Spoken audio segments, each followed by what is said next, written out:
नमस्कार। तानाशाह को डर क्यों लगने लगता है? लोग कहते हैं लोग उससे डरना बंद कर देते हैं।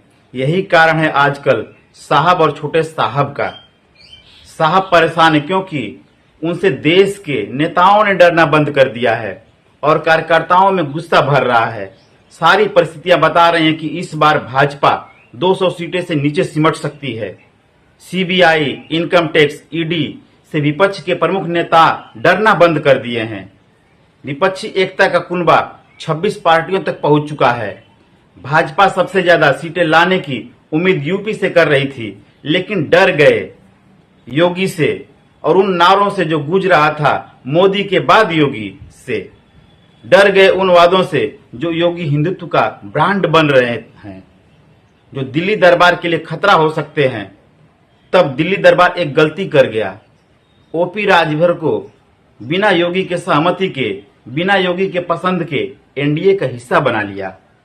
अब यह मुद्दा उठ रहा है कि राजभर के पार्टी के विधायक हैं अब्बास अंसारी, जो मुख्तार अंसारी के बेटे हैं।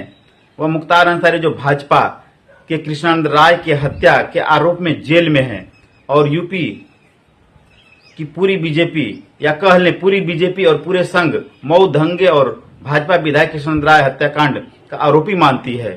उनके बेटे को पहली बार जिस व्यक्ति ने, जिस पार्टी ने टिकट देकर विधायक बनवाया, वह व्यक्ति, वह पार्टी अमित शाह के साथ बैठकर रिश्तेदारी निभा रही है।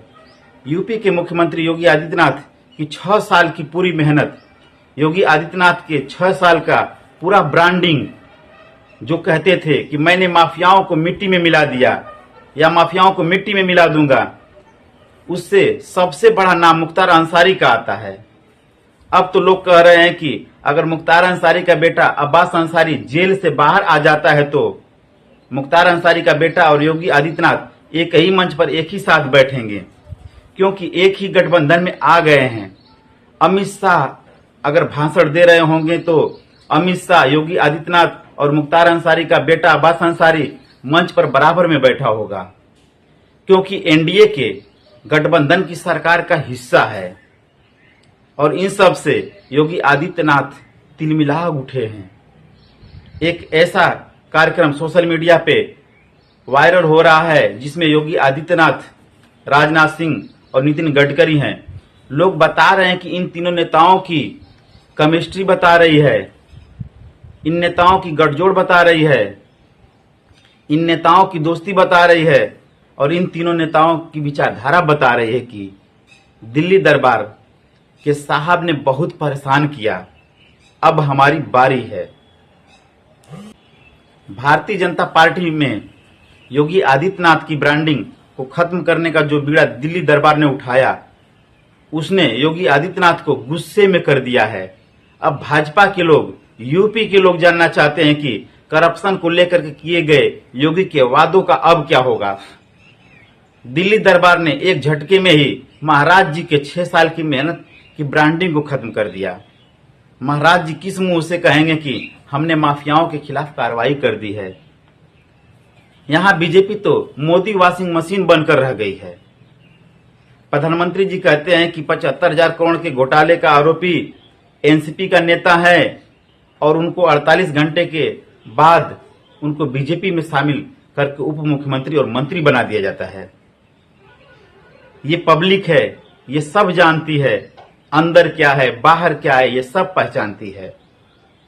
अब बेरोजगारी बड़ा मुद्दा हो गया है, महंगाई बड़ा मुद्दा हो गया है, किसान बड़ा मुद्दा हो गया है, जाति बड़ा मुद्दा हो गया है। लोगों का कहना है कि 2 बड़े राज्य यूपी और महाराष्ट्र में बीजेपी ने गलत कदम उठा लिया है। अगर यूपी में योगी आदित्यनाथ गुस्से में आ जाएंगे तो इसका मतलब है कि आधी सीटें बीजेपी को गंवानी पड़ सकती है। चुनाव से पहले अगर योगी आदित्यनाथ को गुस्सा आया तो 2024 के चुनाव में बहुमत के पास पहुंचकर सरकार बना पाएगी ये सरकार। ये बीजेपी ये सपना देखना छोड़ दें। सबसे बड़ी समस्या यह है कि ओपी राजभर को ले लीजिए आप, और नेताओं को ले लीजिए आप, जितने लोग बीजेपी छोड़ के गए हैं सारे लोगों को ले लीजिए आप। लेकिन जब जनता नाराज होती है ना, तब नेता काम नहीं आते हैं। जनता गुस्से में दिख रही है, सामाजिक समीकरण अलग दिख रहा है, लोगों का मानना है कि दिल्ली दरबार ने योगी आदित्यनाथ को भड़का दिया है। राजनीति के जानकार और सरकार के पक्षधर भी कहते हैं कि अगर सीटें 300 आई तो योगी आदित्यनाथ का भविष्य अंधकार में हो जाएगा। फिर यूपी में भाजपा विधायकों से बगावत करा दी जाएगी। दिल्ली दरबार के इशारे पे बगावत होगी और मुख्यमंत्री बदल दिया जाएगा।